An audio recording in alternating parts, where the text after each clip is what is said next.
Okay, now you take the cinnamon, soak it inside the water. Then after you're done with that, damp it in a towel to remove the excess water, not necessarily to dry it, but to remove the excess water. Then at that point, you know that you're ready to mold.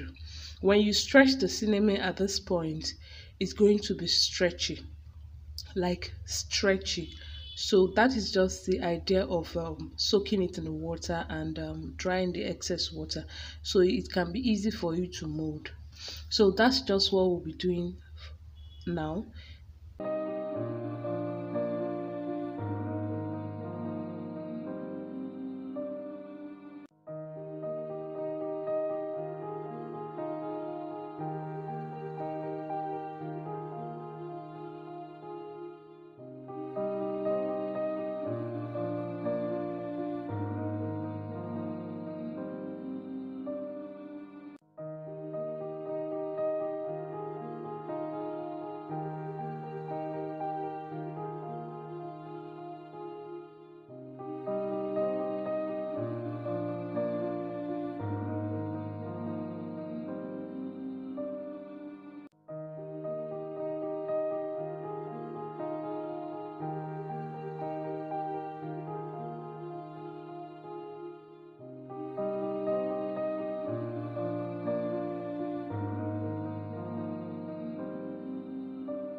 Okay, you notice that at some point I started sprinkling some water. Yes, that is because when there is air around, surely there will always be air around, so it tends to get dry easily.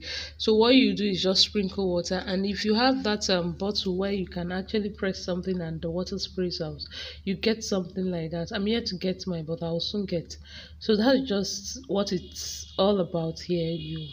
Then when it gets dry, sprinkle some water, then to dry it a bit, and you continue your blocking.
So at this point, all you need to do is just stiffen it. That's when after removing the pin that held it from the middle, you stiffen it, then dry.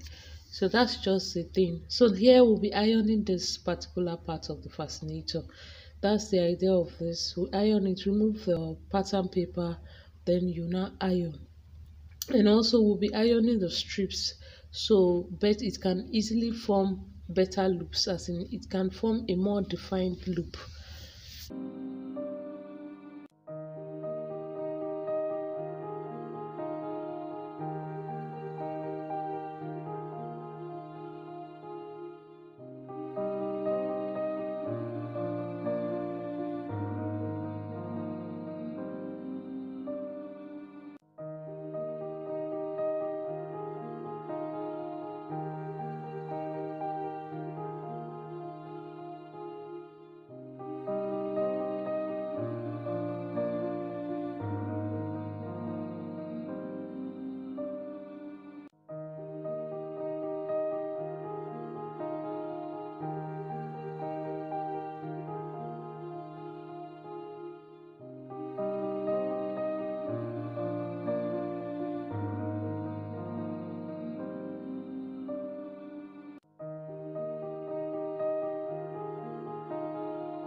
So as you can see, I had to curve the strip before I could iron it, so that when it's used on the fascinator, it will be more relaxed. So at this moment, we'll be removing the pins from this block, and we will now work on the particular crown, or I mean, we will now work on this particular base.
So now I'll be cutting off the excesses, and after I'm done cutting the excesses, actually while I'm cutting, I'm leaving some allowance. This is because it's not like I'm going to be using it, but I just want to illustrate it that you can actually leave some allowance. Then you just put your millinery wire in between, then seal it up or sew it or give it an invisible stitching. See what I'm doing? But as it is now, for me, I'll have to be cutting this particular excess away. Then I'll be stitching my millinery wire right on top of the hems, then create a bias strip and cover. So that's what I'll be doing for this base. Actually, all I'm just trying to tell you is that you have alternative, you have other options you can use at your own disposal.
Of this particular segment, after you seal this millinery wire, all you need to do is attach. I'm still going to be showing it in the next stage. Thank you.